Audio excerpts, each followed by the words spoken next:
Hello बच्चों, आप सभी का स्वागत है आज के इस वीडियो लेक्चर में।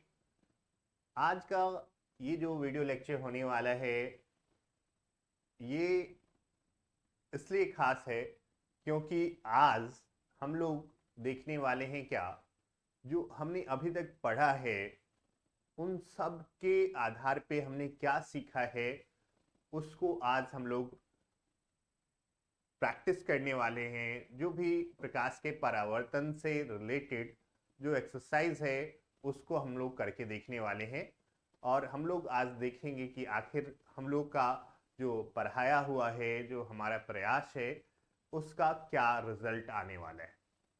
तो उम्मीद है कि आप इसके लिए रेडी होंगे और आपको प्रैक्टिस पे फोकस करना चाहिए ज़्यादा से ज़्यादा, क्योंकि अगर आप प्रैक्टिस नहीं करोगे तो एग्जाम के समय अचानक से आप बहुत सारी गलतियां कर दोगे और बाद में कई बार अफसोस होता है कि आपने ऐसा क्यों किया, है ना। कई बार बेसिक क्वेश्चंस जो होते हैं वो भी गलत हो जाते हैं। तो इसलिए ज़रूरी है कि आप लगातार प्रैक्टिस करते रहें, रिवाइज करते रहें। ठीक है। तो आज के इस वीडियो में हम लोग जानेंगे कि आखिर हम लोग जो भी पढ़े हैं उसका हम लोग को क्या रिजल्ट मिला है अभी तक, और एक प्रयास हमारा होगा कि आपको एक रिवीजन करा दिया जाए इसके साथ साथ में। तो थोड़ा बहुत हम लोग रिवीजन पे फोकस करेंगे और ज़्यादातर हम लोग प्रैक्टिस पे फोकस करने वाले हैं। क्वेश्चंस ज़्यादातर जो है ऑब्जेक्टिव या fill in the blanks type ही रहने वाला है, क्योंकि ऐसे fill in the blanks type question रहते नहीं हैं एग्जाम्स में। बट आपको अगर आप देखना चाहें कि अपने आप को जज करना चाहें तो ये आपके लिए ज़्यादा बेहतर साबित हो सकते हैं। तो चलिए आइए देखते हैं कि हम लोग कैसे कुछ क्वेश्चंस को देख लेते हैं और उसको प्रैक्टिस कर लेते हैं। और जितने भी लॉन्ग क्वेश्चन या लघु उत्तरीय जो प्रश्न है या दीर्घ उत्तरीय जो भी है, तो वो आपको जितना भी पढ़ाया गया है आप उससे कवर कर लेंगे, क्योंकि सारे नोट्स उसमें अवेलेबल हैं।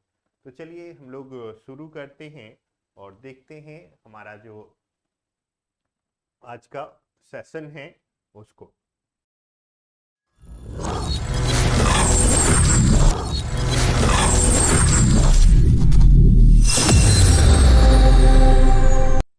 चलिए तो हम लोग देख लेते हैं। पहला जो प्रकार का क्वेश्चन है आपको यहाँ पे दिया गया है, रिक्त स्थानों की पूर्ति करनी है, fill in the blanks type. और ये आपकी एक्चुअल जो नॉलेज है उसको टेस्ट करने के लिए बेहतर है। तो चलिए प्रैक्टिस करते हैं और देखते हैं कि अगर आप सॉल्व कर पाएँ तो आप पहले अभी ही मैं थोड़ा साइड हो जाता हूँ, आप खुद से कर लें और मैं अभी जब सॉल्यूशन करूँगा बताऊँगा तो आप एक बार ज़रूर से अपने सॉल्यूशन से मैच कर लीजिएगा। तो चलिए हम लोग देखते हैं कि क्या क्या है। जो पहला क्वेश्चन है इसमें दिया हुआ है प्रकाश डैश में चलता है। तो आपको पता है कि यहाँ पे पूछा जा रहा है कैसे कैसे चलता है। तो यहाँ पे इसका जो आंसर होगा वो होगा सीधी रेखा में चलता है ना, या सरल रेखा में चलता है, आप ऐसा बोल सकते हो। ठीक है। यदि किसी दर्पण द्वारा बने प्रतिबिंब का आकार हमेशा वस्तु के आकार के बराबर हो तो दर्पण डैश है ना। तो ऐसा कौन सा दर्पण है जिसमें जो प्रतिबिंब बनता है उसका आकार वस्तु के आकार के हमेशा बराबर होता है। आप देखते हैं कि अवतल दर्पण में जो है प्रतिबिंब का आकार बड़ा छोटा सब होता है। उत्तल दर्पण में हमेशा वस्तु से छोटा होता है। तो एक और दर्पण हमारे पास बच रहा है जो है समतल दर्पण।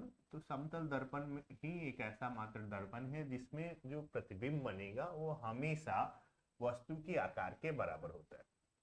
डैश प्रतिबिंब को पर्दे पर प्राप्त किया जा सकता है। तो केवल और केवल हम लोग वास्तविक प्रतिबिंब को ही पर्दे पर प्राप्त कर सकते हैं। किसी दर्पण में आपतन कोण हमेशा डैश कोण के बराबर होता है। तो ये परावर्तन के नियम से लिया गया है। आपतन कोण हमेशा किसके बराबर होगा? परावर्तन कोण के। गोलीय दर्पण के ध्रुव से फोकस की दूरी को डैश कहते हैं, है ना। इसको कहते हैं हम लोग फोकस दूरी।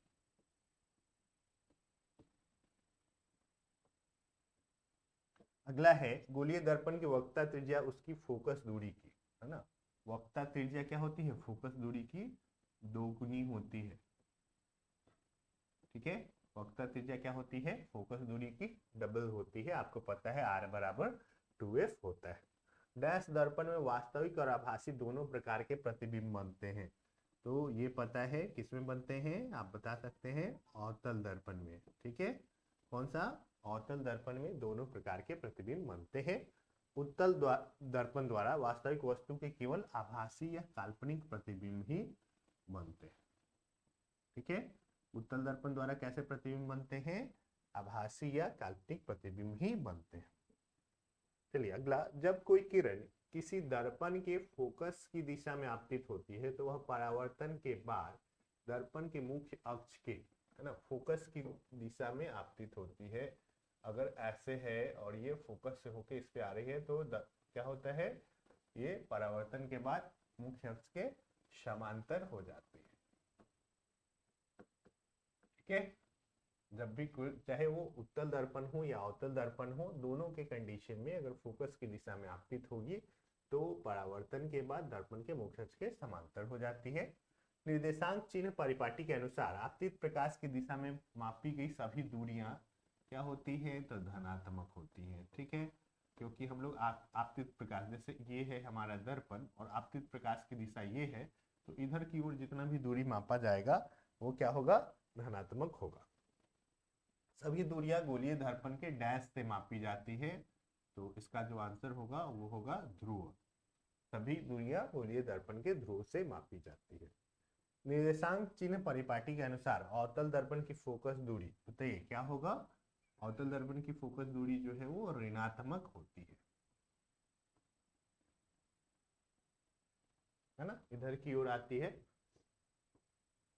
प्रतिबिंब की ऊंचाई और वस्तु के ऊंचाई के अनुपात को डैश कहा जाता है, तो इसको कहते हैं हम लोग आवर्धन, है ना। ये फॉर्मूला ही है, प्रतिबिंब की ऊंचाई बटे वस्तु की ऊंचाई, और इसको हम लोग क्या कहते हैं, आवर्धन कहते हैं। आवर्धन का धनात्मक मान डैश प्रतिबिंब इंगित करता है, तो इसका होगा आभासी प्रतिबिंब या काल्पनिक प्रतिबिंब को निरूपित करता है ना। आवर्धन ऋणात्मक होगा वास्तविक प्रतिबिंब के लिए, और आभासी के लिए क्या होगा, उसका धनात्मक मान होगा। सौर ऊर्जा को संचित करने के लिए डैश दर्पणों का उपयोग किया जाता है, तो सौर ऊर्जा के लिए हम लोग अवतल दर्पण, आपने देखा था लेक्चर में, है ना, अवतल दर्पण का पिक्चर भी उसमें लगा हुआ था। अवतल दर्पण का उपयोग हम लोग करते हैं। 32 सेंटीमीटर वक्रता त्रिज्या वाले उत्तल दर्पण की फोकस दूरी क्या होगी, तो 32 सेंटीमीटर वक्रता त्रिज्या है तो 16 सेंटीमीटर, उसकी आधी हो जाएगी, है ना। एक बिंदु वस्तु का वास्तविक प्रतिबिंब बन सकता है केवल एक डैश दर्पण द्वारा ही, तो वास्तविक प्रतिबिंब केवल और केवल अवतल दर्पण में बनता है, बाकी ना उत्तल में बनता है ना समतल में बनता है। तो ये सब कुछ बेसिक क्वेश्चन थे। चलिए अब हम लोग करते क्या है, कुछ ऑब्जेक्टिव प्रैक्टिस कर लेते हैं। आपको देख के फटाफट बताना है कि आखिर क्या आंसर होगा। ऐसे पदार्थ जिनसे होकर प्रकाश आसानी से पार कर जाता है कहे जाते हैं, है ना। पारदर्शी पदार्थ, अपारदर्शी पदार्थ, पारभासी पदार्थ और बटर पेपर। ठीक है, तो वैसे पदार्थ जिनसे प्रकाश आर पार चला जाता है उसको क्या कहते हैं हम लोग, पारदर्शी पदार्थ कहते हैं।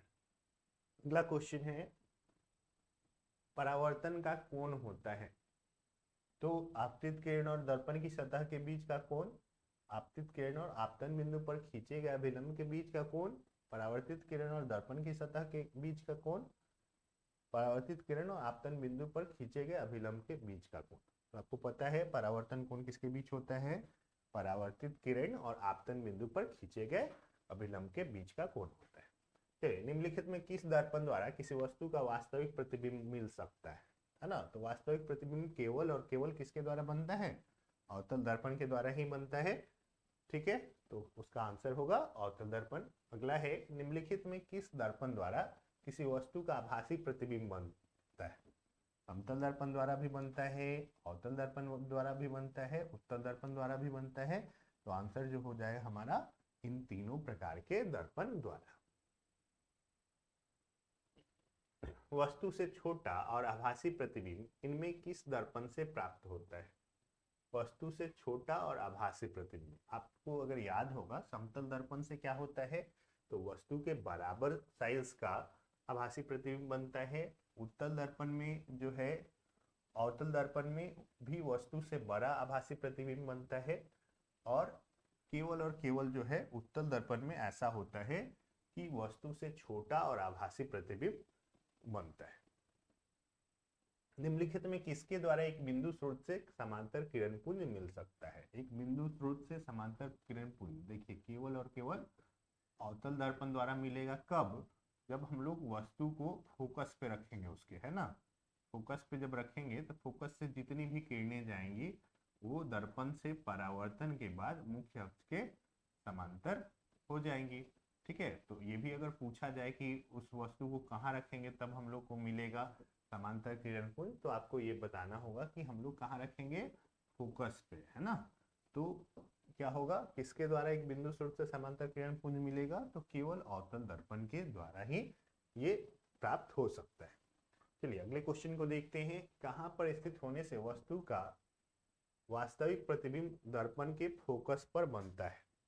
ठीक है, तो कहाँ पे रहता है, तो आप देखेंगे कि हमने देखा था जब किरण आरेख खींचा था तो वहां पे हम लोग को क्या प्राप्त हुआ था कि जब वस्तु अनंत पर होती है तो उसका प्रतिबिंब कहाँ बनता है, तो अवतल दर्पण के फोकस पर बनता है।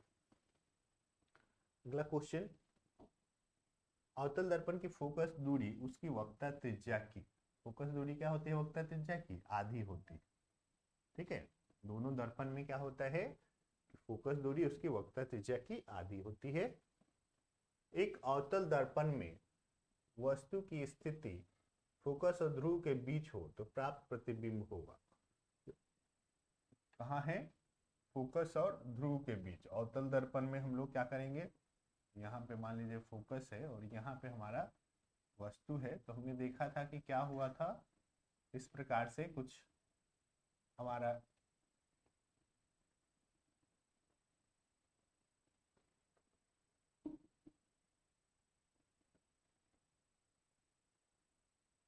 जिस प्रकार से गया था और ये फैलते जा रहा था और इधर कहीं पे बढ़ाने पे हमारा प्रतिबिंब प्राप्त हो रहा था। ठीक है, तो क्या है, अवतल दर्पण में वस्तु की स्थिति फोकस और ध्रुव के बीच हो तो प्राप्त प्रतिबिंब कैसा होता है, इधर बनता है आभासी और बड़ा होता है। ठीक है, अगले क्वेश्चन को देखते हैं।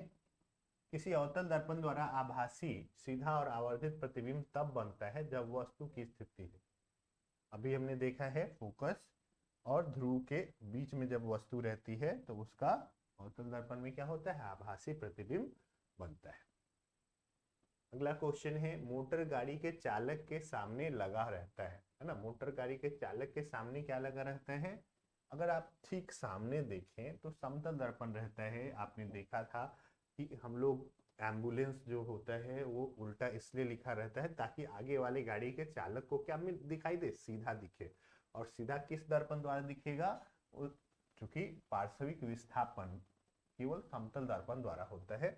तो अगर सामने ठीक यहाँ पे पूछा जा रहा है गाड़ी के चालक के सामने तो आंसर होगा समतल दर्पण, लेकिन अगर साइड मिरर की बात की जा रही है तो उसका होगा उत्तल दर्पण। तो यहाँ पे ये इससे उतना क्लियर नहीं हो रहा है, आप खुद से देख लीजिएगा कि किस प्रकार का पॉसिबिलिटी है ना। हो सकता है कहीं पे समतल दर्पण आंसर दे और कहीं पे उत्तल दर्पण, है ना। मैं फिलहाल साइड मिरर मान के चल रहा हूँ तो उत्तल दर्पण हम लोग इसका आंसर दे। उत्तल दर्पण द्वारा बना प्रतिबिंब होता है जो काल्पनिक और सीधा होता है, हमेशा काल्पनिक और सीधा प्रतिबिंब ही उत्तल दर्पण द्वारा बनता है। उत्तल दर्पण द्वारा बना प्रतिबिंब होता है हमेशा सीधा, कभी भी इसमें उल्टा बनता नहीं है क्योंकि हमेशा और हमेशा काल्पनिक प्रतिबिंब ही इसमें बनता है। एक दर्पण से किसी भी दूरी पर रखी गई एक वस्तु का सीधा प्रतिबिंब प्राप्त होता है ना। दर्पण हो सकता है हमेशा सीधा होगा तो क्या होगा, समतल होगा, और